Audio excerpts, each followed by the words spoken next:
Dice que cuando juegas con lo desconocido siempre pagas un precio. Esta historia está basada en hechos reales y lo que comenzó como un simple juego entre adolescentes terminó convirtiéndose en uno de los casos paranormales más impactantes que la policía haya documentado. Hoy te contaré la escalofriante historia de Verónica.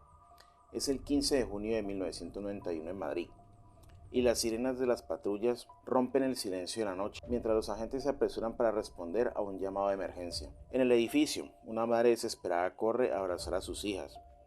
Los policías suben rápido las escaleras y al ingresar al apartamento encuentran que el lugar está desordenado.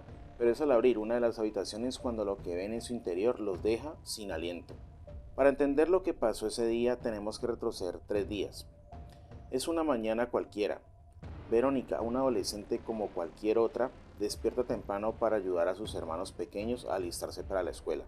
Su hermana, Irene, le pide unas fotos, pero en realidad eran negativos para ver el eclipse que se aproximaba. Entre esos negativos, Verónica encuentra una foto de su padre. En casa reina el silencio. Su madre descansa tras una larga jornada de trabajo nocturno. Ya en la escuela, durante una clase sobre eclipses, el entusiasmo de todos los alumnos se centra en el fenómeno astronómico. Sin embargo, mientras el resto de la clase se prepara para observar el eclipse, Verónica y dos compañeras deciden apartarse. Su objetivo es más oscuro, usar una tabla Ouija para intentar contactar con el padre de Verónica. Mientras el eclipse alcanza su punto más alto, las tres chicas comienzan el ritual. La conexión parece funcionar, pero pronto todo se descontrola. Verónica entra en trance, sus amigas aterradas rompen el círculo y la tabla termina hecha pedazos. Antes de perder el conocimiento, Verónica le susurra algo al oído a su amiga y lanza un grito desgarrador. Despierta en la enfermería en la escuela, confundida, sale y encuentra a sus hermanas esperándola. Pregunta por su amiga, pero solo le dicen que ya se fue. Más tarde, en el restaurante donde trabaja su madre, Verónica intenta hablar con ella, pero el ritmo acelerado del lugar no le da espacio para una conversación. En casa, intenta dejar el maletín con la tabla rota sobre el armario, pero este cae al suelo una y otra vez, como si algo lo empujara. Cansada, decide guardarlo bajo su cama. Esa misma noche algo extraño comienza. Durante la cena su cuerpo reacciona de forma extraña, su mano tiembla mientras come y ella no entiende qué le está pasando. Lo sobrenatural se intensifica. Al bañar a su hermano, escucha ruidos y sale a investigar, pero al regresar lo encuentra con quemaduras, porque el agua se había puesto hirviendo. Verónica le pide disculpas, sin embargo su hermanito insiste en que no fue ella quien subió la temperatura. Más tarde, ese mismo día, el televisor se enciende solo y una sombra oscura parece observarla desde la distancia. Durante la noche, Verónica despierta con sus hermanos escondidos en el armario, mientras voces la llaman por su nombre. Algo invisible la tumba en la cama, inmovilizándola con varias manos. Al día siguiente, buscando respuestas, se encuentra con una monja ciega en el colegio. Ella le advierte que lo que hizo fue muy peligroso, que debe proteger a sus hermanos y que ella no está sola. Ahora alguien camina con ella, por lo que debe buscar la manera de hacer bien lo que se hizo mal. Atormentada por esas palabras, Verónica dibuja símbolos de protección en la casa, pero el acoso de la entidad no cesa.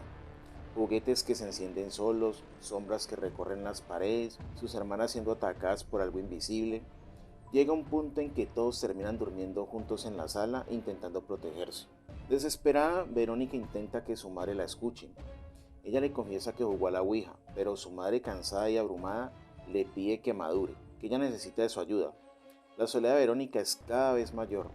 A la mañana siguiente descubre extrañas siluetas en los colchones, por lo que se convence de que necesita cerrar el portal que abrió.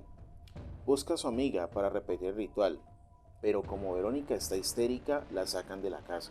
Sin embargo, su amiga le revela algo perturbador. Aquel día durante la sesión, ella le dijo que moriría ese mismo día.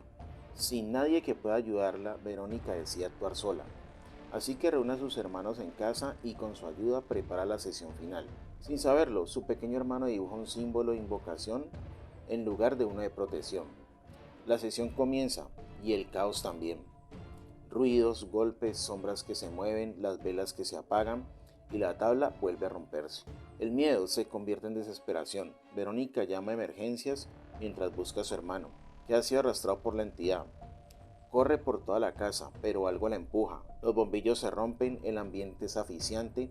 Finalmente la encuentra escondido, pero cuando está por salir del edificio con sus hermanas, se da cuenta que en realidad no lleva a su hermano en brazos. así que se devuelve y logra encontrarlo temblando y escondido, mientras susurra su nombre. En ese instante comprende que la presencia oscura ha estado apoderándose de ella, haciéndole daño a sus propios hermanos sin que lo notara.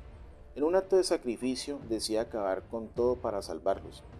Toma un cristal para terminar con ella, pero la entidad no lo permite y la inmoviliza. La criatura mete su mano en su boca mientras la policía irrumpe en el apartamento. Lo que encuentran es espeluznante. Verónica, poseída, cae inconsciente.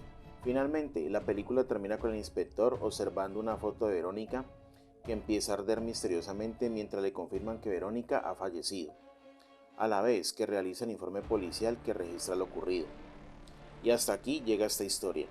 Si te gustan las películas, no olvides suscribirte y activar las notificaciones para no perderte los próximos videos.